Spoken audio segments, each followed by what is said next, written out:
My name is Nadia Ruiz, and I'm a high school biology teacher for the past 10 years, and I also love running. We are here in Latina in the San Gabriel Mountains. So, coming down, now approaching 12,000 feet.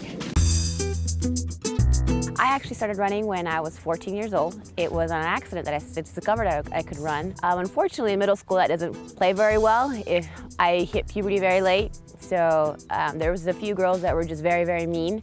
So my mom was worried, so she put me into boxing, and she's like, well, let's toughen you up. Maybe if something happens, I want you to at least be able to defend yourself, because I was a very, very tiny little thing then. And so once I started boxing, the coach would tell me, go around the park and run 5 times nonstop, and it was a mile loop. And I was like, okay. And when I started running, I just didn't stop.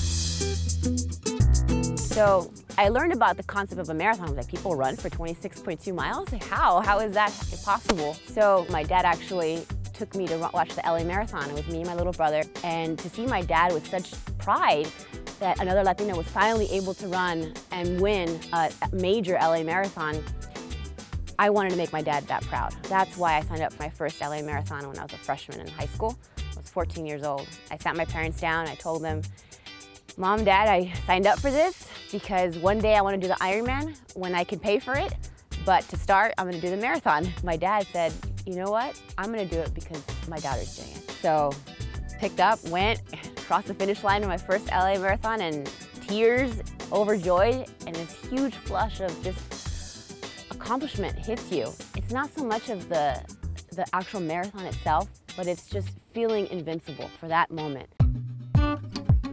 As I was doing more, I got addicted to it. I was spending on average $15,000 a year, and I would juggle 2 jobs, and I finished my degrees early. I sacrificed my early 20s, and that's why I couldn't afford to pay for it. And then when I reached 25 marathons, I was just Googling Guinness Book of World Records, and I learned about the world record being held by a British woman who was 34-year-old, and she had reached 100 marathons. Then I got to 50 marathons, and then I got to 75, and so when I hit 100, it was a long journey, and it was a huge sense of accomplishment because I had set my mind to pursuing that journey the way I wanted to, by pushing myself, by racing, by aiming to always go for my fastest and push myself, and also encourage the community around me. You know, being the youngest Latina to reach 100, I wanted to do that to demonstrate that it's possible.